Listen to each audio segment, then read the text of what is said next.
Storm moved in today. The days have really been dark for a couple weeks now for families in Washoe Valley. Today I walked the property with a woman whose home had no chance when the Little Valley fire raged through that neighborhood earlier this month. It's a story you'll see only on 2. The rain comes down, soaking what's left of Connie's family home off of Franktown Road. Oh, it's sad. It's very sad. A house that's been in her family for decades. What was here?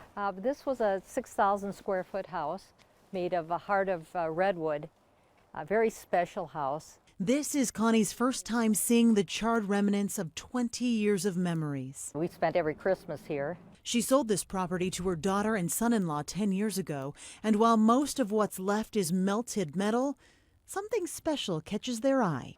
Wow, that's incredible. This was standing at the time. The only thing left standing after the fire was a statue of St. Francis of Assisi. Fortunately, Connie's family wasn't here when the Little Valley fire lit up the hillside west of Washoe Valley. I just focus on the fact that they're safe because it could have turned out very differently. But there's no denying the overwhelming loss. The most beautiful part of the whole property was the trees. It looks like most of them will be lost. Connie recognizes it could have been even worse had it not been for families like Hunt Healy. His father, a volunteer firefighter, heard reports of flames on his scanner. Started driving around and waking up all the neighborhood. I mean, your dad saved lives that morning. Yeah, absolutely he did. For sure. Hunt, too, helped evacuate his family's working ranch, all the while wondering if the nearby prescribed burn that many here thought was to blame. It's now been confirmed. It's pretty much gross negligence, and we all know it. The whole neighborhood knows it. Lawsuits loom as families like Hunt's and Connie's try to move forward. Rebuild, just got to do it. So we're not going anywhere. The fire may have wiped out generations of belongings, but what can't be washed away are the memories made. And as you just saw, many people lost everything they own in the Little Valley fire, sparked by a controlled burn. Now, several residents are looking for accountability by having a local law firm represent them. Amanda Ketchlich joins us live in the newsroom after talking to an attorney taking on this case. And Amanda, what did you find out?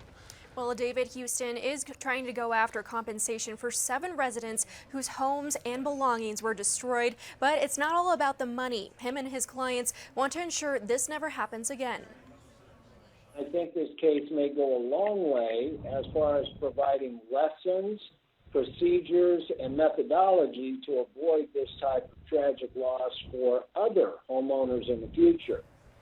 And Houston says the homeowners he's representing want the Nevada Division of Forestry held responsible. That's because there are still many unanswered questions regarding how they monitor the controlled burn. And if the government agency does happen to compensate the victims because of a liability cap, Houston says the amount offered likely won't be enough. So that's why his law firm plans to pursue this case and even argue that authorities could have prevented the Little Valley fire. It may go into what we refer to as a reckless disregard. It may certainly be poised as gross negligence.